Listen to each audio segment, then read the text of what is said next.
Hello and welcome into another episode of HTF Bets, and what a week it's been since our last show. We've seen blockbuster trades and even rescinded ones in the NBA. The NFL has crowned a new champion in the Philadelphia Eagles, and the city of Philadelphia has unfortunately been demolished. But here on Bets, we're looking forward, specifically to April, where Tyler will correctly predict each of the first 10 picks in the NFL draft. Then we'll move all the way into next February, as we'll have our way too early Super Bowl 60 predictions, and we'll finish with our official surefire picks of the week debut this semester. So don't go anywhere because HTF Bets starts right now.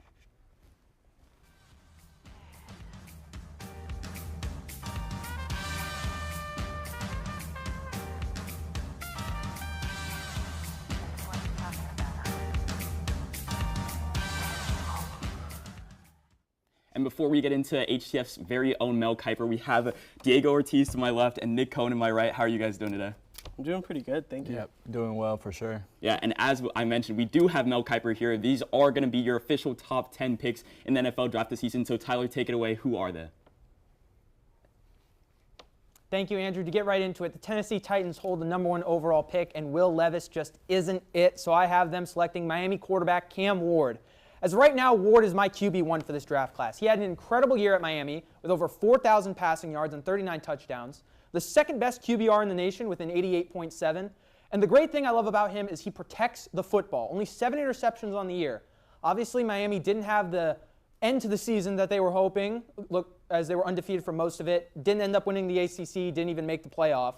But Cam Ward's talent is just undeniable, and I think he will be a great fit in Tennessee. Moving on now to Cleveland, I have them selecting Abdul Carter. As we all know, Myles Garrett has requested a trade from the team. So losing not only your defensive cornerstone, but the face of your franchise is a big loss to have to replace. But Abdul Carter, I think, is a guy who can step up to that challenge. He has been a dominant force all 3 years he's been at Penn State. This season, he was top 10 in the country with 12 sacks, led the nation with 24 tackles for loss. He is a guy you will hear a lot when it comes to conversations for the top edge spot. Names alongside James Pierce Jr., who I'll talk about later, and Georgia edge rusher Mykel Williams. He is just an absolute sheer force on the defensive line. Moving on now to the New York Giants. Daniel Jones has obviously been out for the team for a while. They need a quarterback. Shedeur Sanders will be the guy they take here at #3. He was the Big 12 Offensive Player of the Year, and he has been one of the most accurate passers that I've seen in the last 2 years. This year, he had a 74% completion percentage. Now, the big reason for his high completion percentage is playing in the Big 12, obviously not great defenses, but his big issue, holds on for the ball too long, and he takes a lot of unnecessary sacks. So that is the thing teams will hopefully like to see him clean up in his pro day and the combine. But now moving on to his fellow Colorado Buffalo, I have the New England Patriots selecting Travis Hunter.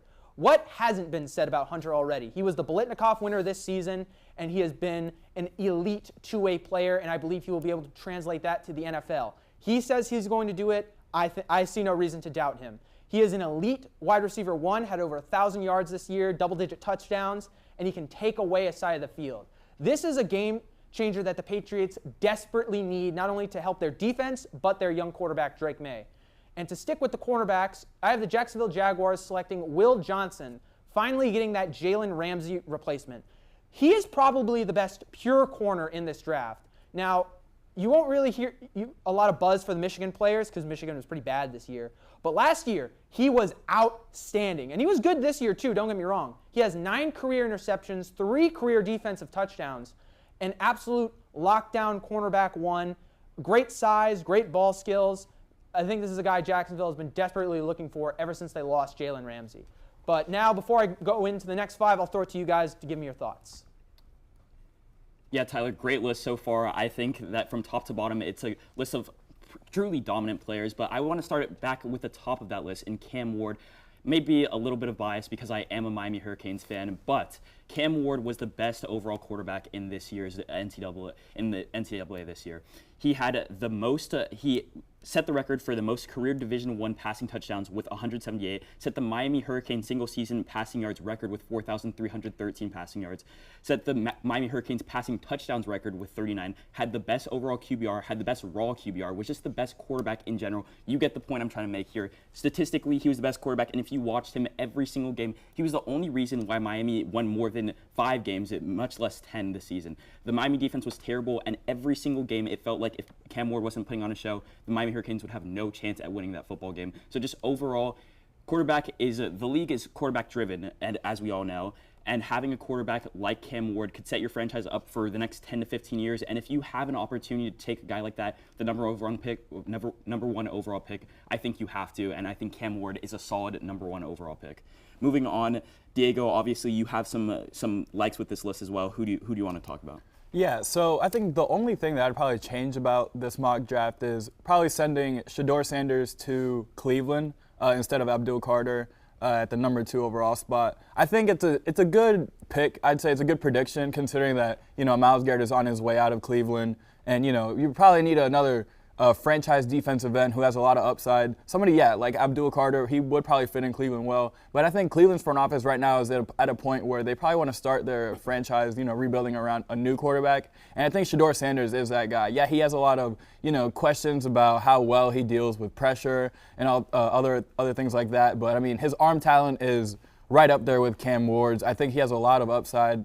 I think he just is a great athlete as well. I think there's a lot of things to look forward to if you draft Shedeur Sanders. They also have some decent weapons around them. They still got Cedric Tillman. Jerry Jeudy is a really solid player too. If they can maybe get a good running back, in day 2 or 3 of the draft, I think that they could probably, progress a little bit for their offense this year. Yeah, obviously the Cleveland Browns are one of those teams that have a lot of holes on that team. Deshaun Watson will probably not be joining the team for the season, obviously tearing his ACL during the offseason. So there's a lot of holes that need to be fixed, but getting a guy like Abdul Carter is one of those players that possibly like an Aaron Donald or even Myles Garrett type of guy where you're probably going to get a lot of draft picks for Myles Garrett in this offseason. So if you can, building off Abdul Carter and then looking forward to the future, this draft class isn't loaded. Shedeur Sanders could be a hit, but he could also be a miss. So there's a lot of leeway with that pick. And Nick, who do you want to highlight? Well, so we're still talking about number 2. My question for you, Tyler, is do you have the Browns just, kind of signing some vet minimum quarterback or hoping that Deshaun Watson can come back, or do you maybe think they're going to sign Sam Darnold? I would say if I'm the Browns GM, you're looking for a bridge quarterback right now. There's no one at number 2, I think, that catches their eye really that's like, oh, this is the guy I want to get. This will turn our franchise around. But Abdul Carter, especially if you lose Myles Garrett, he can keep your defense amazing in the next decade plus. So look for a bridge guy, Jameis Winston coming back, Sam Darnold even. They're not going to find their long-term answer at QB yet, especially with just an offense that isn't overall the best right now. I agree. I just want to know where your head was at regarding quarterback. Abdul Carter, I mean, you mentioned he had 12 sacks. He led not just the Big Ten, but all of college football in tackles for loss with 24. He also had 2 forced fumbles, 6'3", 259, athletic freak. He's being compared to Micah Parsons, and I think it goes pretty undoubtedly that Micah Parsons is a top 5 defensive player in the NFL. If that could be even a little right, low. Exactly. Yeah. So, if you're being compared to Micah Parsons, you have to take a player that early in the draft. And I don't think 2 is a stretch by any means. Quarterback is a big need, as Diego mentioned with Shedeur. And one thing I'll say, too, is, you can't really go wrong with drafting either a quarterback or a defensive end because outside of quarterback, defensive end is arguably the most important position on a football field. Anytime you get a chance to get somebody who can be a game wrecker for all 60 minutes of a game and get to the quarterback consistently, it'll cause a lot of problems for the opposing offense. Yeah, definitely one of the most important positions in football between quarterback and defensive end. Yeah. But then moving into your next 5 players on this list, we got a sneak peek, Tyler. Who are they? All right, so starting with the next of the top 5, at number 6, I have the Las Vegas Raiders selecting Michigan defensive tackle Mason Graham. Mason Graham is amazing, and I feel like he doesn't get a lot of hype. For some reason, I don't get it. He is the best defensive tackle in this class, period. The best pure run defender in this class, absolutely. And he's probably been Michigan's best player on defense for the past 2 years, ever since Aiden Hutchinson left. This guy has just been amazing at the line of scrimmage, and you look at the Raiders, you obviously have Max Crosby. Tyree Wilson hasn't really been working out, so you get Mason Graham in that interior to really bolster that defensive line, help both Max Crosby and Tyree Wilson get to the quarterback. It just makes too much sense to me. And now moving on to the New York Jets. Now, for context, I made this list before Aaron Rodgers said he was likely not going to return, but even still, I would have them pick Will Campbell out of LSU. They just desperately need really anything at this point. They're just going full rebuild. The offensive line is not great. You have Tyron Smith, obviously, who's been good when healthy, and then obviously they don't have anyone on the opposite side. Will Campbell, 6'6", 323 pounds, did not allow a single sack at all last season. Just an absolute mammoth of a man, beast pass protector. It's everything you look for in a left tackle. Moving on to Carolina, I could also see Carolina taking a tackle here, taking you see at number 10, Kelvin Banks, but I'm going with Tatoria McMillan out of Arizona. He is the wide receiver one. He has a complete route tree. He has had over 1,300 yards the last 2 years. Every year he's had at least 8 touchdowns. Get Bryce Young another weapon to help him out. You have Xavier Legette, obviously. Tommy Tremble's a solid tight end, but a true guy who can be that X receiver, can completely dominate one-on-one matchups. McMillan can be that guy. Now moving on to New Orleans. This is an interesting team right now because they don't really have a lot in terms of like what they do need isn't clear, but what they won't need in the future. It depends on what we see with them in free agency. I have them just addressing the defense. James Pierce Jr., can't go wrong with this guy. He'll be able to make an immediate impact. He's a bit more on the lean side of a traditional edge rusher, 6'5", which is great, but only 243 pounds. He's very similar in style to Danielle Hunter, I would compare him to. He had 9.5 sacks this season, real breakout year for him at Tennessee. But again, this is a guy I think maybe a bit more on the project end in terms of long term, but he can definitely come in day one, get to the quarterback, create some pressure. But again, I'd like to see him add a few more pounds before I consider him like a surefire lock of a guy. And then moving on, Chicago, you need an offensive line. Caleb Williams was the most sacked quarterback in the league this season. Kelvin Banks, he's just really solid in pass protection overall for a left tackle. Now, when he gets kind of deep in his sets, he'll struggle to recover and doesn't really have a great way to answer bull rushes in that scenario. But you just need a guy who can be young, has plenty of room for growth in pass protection. His run block is some cause for concern, but you're getting him to protect your franchise quarterback in Caleb Williams, and he will be able to do that. But that is the top 10 rounded out completely. Guys, what are your thoughts on these 5? Yeah, I mean, I like a lot of these picks. I think that between these 6 through 10 picks, there is a lot of teams that could possibly be moving down. If there's a guy that some of the later picks maybe like a little bit more, it's definitely a scenario where you could see some interchanging in these like 6 through 10 picks. But somebody who I want to highlight particularly was your Chicago Bears pick. I think that between Caleb Williams last season and then just that whole offense, they have the weapons, they have the guys that they need. But Caleb Williams just seemed a little bit unsettled last season as a rookie quarterback. Obviously, coming into the NFL, you deal with a lot more pressures, and he was just kind of all over the place. He always looked a little bit unsettled in the pocket. So getting a guy like Kelvin Banks to kind of shore up that pass protection would be a great guy to have. And then moving on, Diego, I know you kind of agree with that, and just any other player you want to highlight. Yeah, so I think obviously the James Pierce pick is like a pretty good prediction, I'd say. I agree with your point on what the Saints kind of where they're at right now, where they kind of don't have like any like huge holes, but they like you don't really know what they need and what they don't need. Obviously, their defense was also a cause for concern, but I would say like since James Pierce, I think he's kind of a risky pick because like what you said, he's more of a project player. I think they're probably looking for somebody who's probably the best available prospect at that point. In my opinion, that would probably be Malachi Starks. I think he's like a really explosive safety. He can make a lot of plays for you. He had a really good year at Georgia last year. I think overall he's probably a better player, maybe even a better fit for them. So I would say Malachi Starks. I mean, but James Pierce is a defensive end, so I can kind of see why they would maybe go after him instead and just kind of take the risk. But I think Malachi Starks will end up in New Orleans. 100%, Nick. I think one thing to keep a note on with New Orleans is they are heavily rumored to sign Kellen Moore as their head coach, an offensive guy. They might go offense with that pick then, because offense is also an issue. Yeah. Granted, there's not really any good quarterbacks to take at 9. And then Kelvin Banks, I completely agree with. Yeah. Tedero McMillan to the Panthers at 8, completely agree with. I think you nailed that on the head, Tyler. Ultimately, pretty good mock draft. I think Mason Graham should go over Will Johnson to the Jags. I think that is just a little bit better of a fit for the Jags, but we won't get into debating that. I think really good mock draft. Yeah, 100%. I don't think we're going to need to even revisit this because obviously our very own Mel Kiper has gotten all of these correct. But moving in, we're going to look into next February where we're going to have our Super Bowl predictions in this next segment. So I guess the crew's getting ready for the next segment on one of our amazing shows. I'm Nick Cohen, host of Season 20 of Hitting the Field, and let me tell you about those amazing shows. On behalf of HTF, we hope you're enjoying today's content, but I'm here to tell you about everything else we offer here at the network. Mondays at 4, HTF Bets goes live for Season 10 with 3 gamblers that, although it may not always seem like it, are here to help us all earn a little bit of extra money while we watch sports. Diego Ortiz, Tyler Brownrigg, and Andrew Gregg's ball knowledge and fun personalities make this show a fan favorite. On Tuesdays, you all loved it, so we brought it back for Season 2. It's Girls Got Game, hosted by Frankie Noble, a show blending women in sports, the biggest sports news stories, and creative segments that make for a fun and engaging show. Next is everyone's favorite sports podcast, The Combine, hosted by who other than Ty Patton, an easygoing, conversational, and technical podcast dropping Wednesdays, also on Spotify at The Combine. Then tune in Thursdays at noon for the network's main show, Season 20 of Hitting the Field, hosted by me. Here, we'll cover any sport, any topic, any story, no matter how obscure.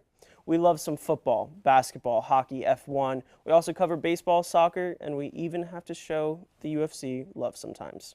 Penultimately, TGIF, because Friday is nighttime, hosted by Kathleen Moore and Matthew Bracker. Season 8 of Nighttime is where you'll turn to for all things March Madness, UCF sports, and other collegiate events.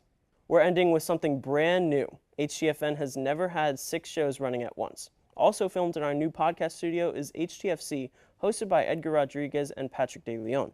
Football, or soccer in America, is the most popular sport in the world. Across multiple leagues and cups, soccer is a year-round sport, and HTFC is your news source to stay updated. Also on Spotify, by the way, at HTFC.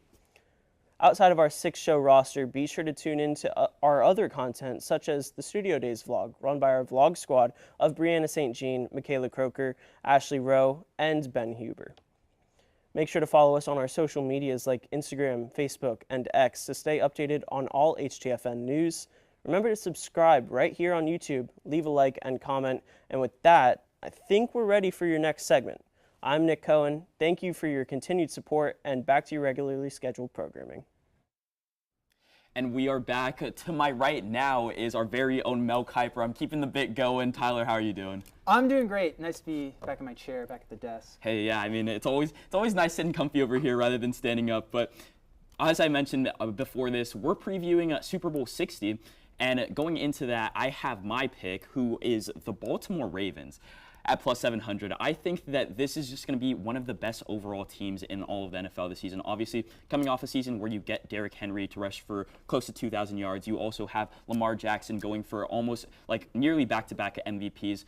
You have a stacked team around Lamar Jackson, and this is going to start to be the season where I think there's going to be a lot of question marks raised, where if he doesn't win the Super Bowl this season, is Lamar Jackson going to be kind of that Peyton Manning-esque kind of like puts up the stats and has the MVPs, but isn't actually able to get over the hump more than obviously Peyton Manning won it twice, but maybe even more Dan Marino-esque, where he was able to get to Super Bowl but never get back to it. But I think there's definitely questions to be raised along that Lamar Jackson train. But the Baltimore Ravens, I think that they're going to win the Super Bowl next season. They were maybe a score away from beating the Bills this season, and the Bills gave the Chiefs the run for their money. Obviously, the Chiefs ended up not performing that well in the Super Bowl, as we just saw. Yeah. But from top to bottom, you look at this Ravens roster, and you just think that they have the ability to at least get to the Super Bowl. You have guys like, obviously I just mentioned Lamar Jackson, and then Derrick Henry. You have guys on defense that are complete studs. That defense is always good. Back-to-back AFC North champions. I believe in the Baltimore Ravens, and I think this could be their year. I don't know. What do you guys think? The issue with the Ravens has never been lack of talent or even coaching. John Harbaugh has been amazing. It's Lamar Jackson. He just cannot answer in the postseason. Time and again, we've seen it. Can't win in the divisional round. And in the wild card, he's fine. And, look at the Bills game. He's the reason why they lost. He had 2 turnovers in that game. It's just in the postseason, he has yet to been able to take that next step like a Mahomes or like even a Tom Brady. It's just not there. Manning eventually figured it out and took that step. Can Lamar do it? I've yet to see reason for it because he has so much around him. It's such a great defense, such a great offense, and he's just not doing it.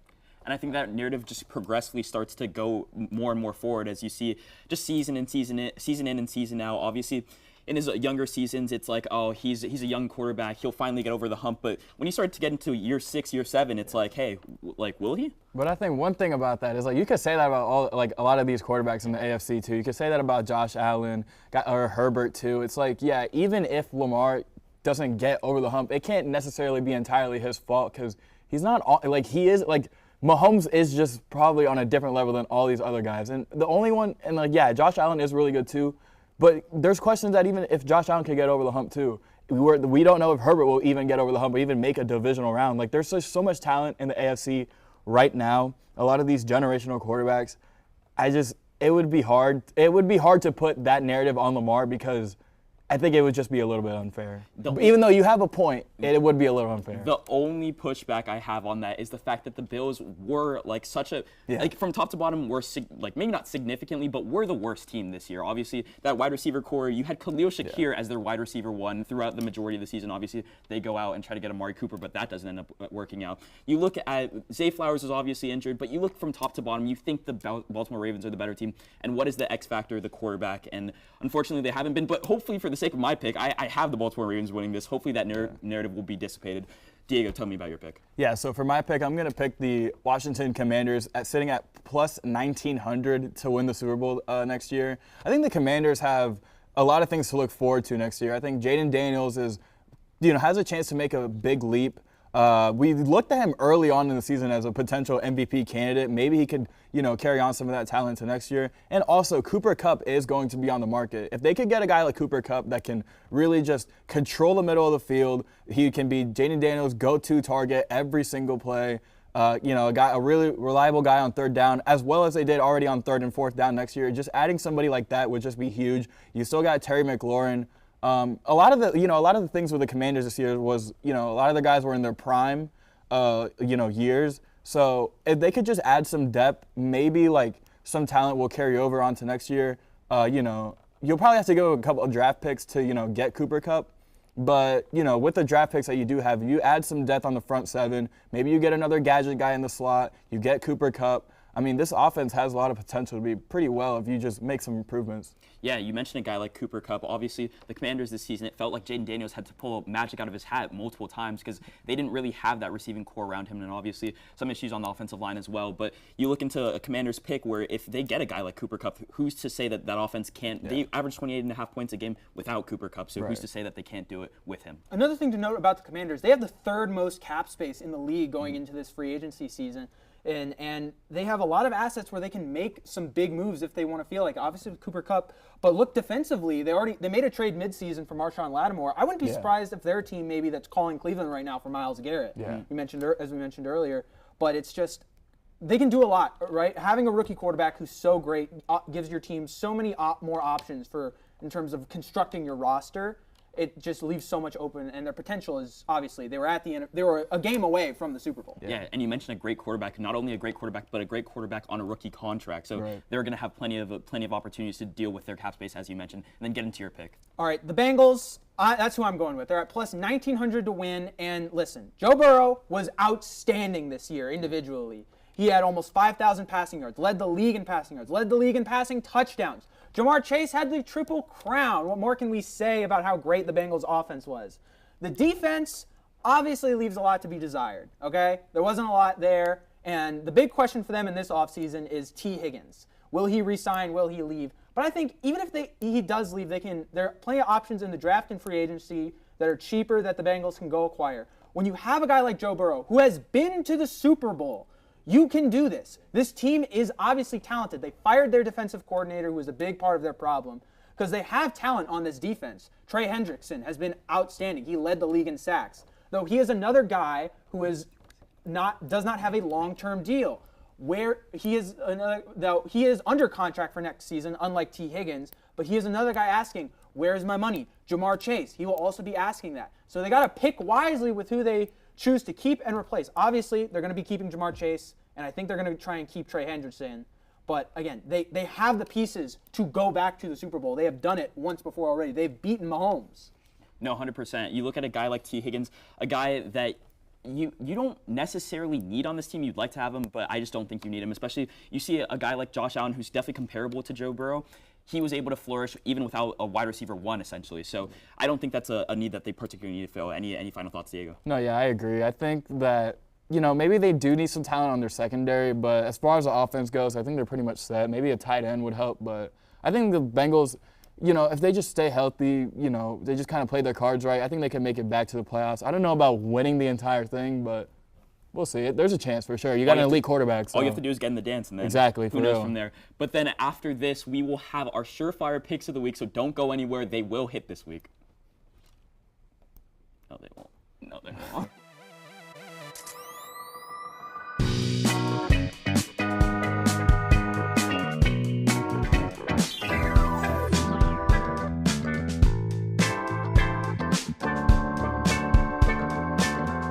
Never got me anything for my birthday.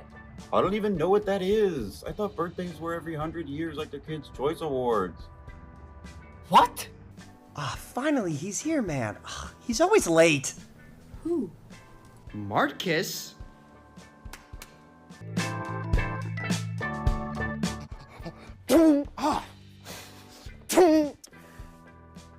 You good?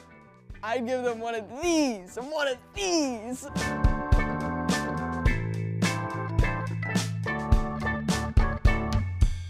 Behind every on-screen moment is a whole team of engineers and technologists. And you can be a part of such a team through SMPTE at UCF. You'll join a team of students just like you who are ready to innovate the future of TV and film. With SMPTE at UCF, you'll be able to connect with local industry pros, learn about new technology in the industry, as well as get backstage experience that really matters. Join SMPTE for a backstage pass to all of this. We meet every last Monday of the month for our general body meetings. There we discuss how new technology is being used to create new media, and we get to highlight local professionals and their specialties. On top of that, we have some site visits planned, so tune into our social media to be notified of when those will happen. So if you're ready to pull back the curtain and find out what really happens behind the scenes, join SMPTE at UCF. And we are back. Unfortunately, this semester we haven't been able to do a surefire picks until this week, but we have a couple of records for you guys. Diego sits at 1-1. Me and Tyler are both at 0-2 from our best bets record. Unfortunately, they haven't been our best bets, but Diego has hit before, so we'll let him start it off. What is your surefire pick of the week? Yeah, so for this week, I got the Timberwolves at Cavs game. I like the Timberwolves +7 right now, sitting at -108. Then the over on the game at the total of 227.5. I like the over, sitting at -110. And then Anthony Edwards, who over his last 10 games is averaging 32.3 points per game. Give me Anthony Edwards over 35 points, sitting at +145. I like this game to be a crazy, just huge offensive, just explosion for both teams. Anthony Edwards was another huge game. Then Timberwolves, I think they'll keep it close as well. So yeah, that's my pick. Yeah, big game tonight. I'll let Tyler go first because he is our resident Minnesota Timberwolves fan on this show. So Tyler, do you like his picks? I love this pick. Ant has been the only saving grace I have this season with the Wolves because every day I just miss Cat more and hate Julius Randle more. But Ant over 35, I think, is going to happen. He has just been on a tear recently. Yeah. There's this guy on the Knicks called Karl Anthony Towns. I don't know if you've heard of him. He's been an all-star this season. I'm going to get violent. Okay. Very shortly. Okay. So moving into mine, I'm 0-2, but I'm looking to change things today. We have the Jazz and the Lakers at 10:30 tonight. I have the Lakers -13.5 sitting at -110. And then I also have Luka Doncic over 6.5 assists. He's supposed to play his first game as a Laker tonight. I think that he'll be a ball-dominant guard. Obviously, you have a guy like LeBron James who isn't used to playing off ball, but I think that he'll be able to make the adjustment, and Luka will have over 6.5 assists for his career. He averages over 9, so I don't see why he wouldn't be able to get 6.5. And then LeBron James over 7.5 rebounds is my final leg. I think that personally, LeBron James is going to have to be the biggest man, the big man on this team. Obviously, you have a guy like Jackson Hayes, but with that trade getting rescinded, as we mentioned in the intro, it's going to be hard for anybody else to grab rebounds, and LeBron James doesn't mind stat padding. I don't see why he couldn't be able to get 8 rebounds before he got injured. He had a game where he had 10+ rebounds. So just this season, I think that he's going to have to continue to be one of the bigger guys on this Lakers team, and I think that he'll be able to get over 7.5 rebounds. So wrapping it up, Luka Doncic over 6.5 assists, Lakers -13.5, and LeBron James over 7.5 rebounds. Any qualms with this, guys? No, not really. I like it a lot. Yeah, no, this seems like a very safe bet, I will say, though. It's close to their averages for Luka and LeBron, but, when you're 0-2. I need a win. I need a win, man. You need something. Last semester was really rough. Only got 2 on the season, so I'll take a safe bet if I can get one. Yeah, I got 1, so maybe shut up. Okay, sorry. All right? maybe you Karl Anthony Towns, more wins. What can I say? My life sucks. Give me your surefire pick, All right, Tyler. I will be going with the Kings at the Mavericks. The Mavericks have obviously traded their superstar away, and their new one is hurt. But I'm sticking with Mavs money line. They still have Kyrie and Clay, and this is a Kings team that traded away De'Aaron Fox. So I am taking this to hit the under on the total points, which is sitting at 234.5 at -110. And Domantas Sabonis, he's been outstanding. Once again, robbed of an all-star appearance, as it feels like a yearly occurrence. 20-plus points, I feel like, is a lock for him, especially with no Anthony Davis there to defend him now. It's just, Mavs fans, even though I have you winning this game, it just doesn't really feel like it's going to get better, ever, at any point. The fact that this total is at 234.5 leads to my point where I will die on this hill. The three-pointer is ruining the NBA. It's dang near unwatchable, and it's because everyone's just chucking up shots. Bro, I was watching a finals game. It came up on my TV. I fell asleep. I was watching Lakers Celtics, right? The final score was like 80-78. That's 158 points. We're at 234.5 for two teams that we don't even think are that good. Like, what do we do? I just wanted to highlight that. That is insane. That is an insane line, I will say. Just absolutely crazy. But overall, I really like the surefire pick of the week. I'm really hoping that you can get one on the board here. Last year, obviously, we know we didn't get one until very late in the semester. So hopefully we can start off the semester pretty strong. I think yours is gonna hit. I appreciate it. I mean, think it's gonna hit. Look, last semester when Nick started rattling off wins, we kind of were like rooting against each other almost. But That was a dark time for me personally. I really have no idea how that happened. Yeah, no. I mean, just in general, I'm looking to bounce back after a rough Super Bowl weekend. I know a lot of you guys are, and we will have even more bets for you next week. Stay tuned Monday at 4 p.m.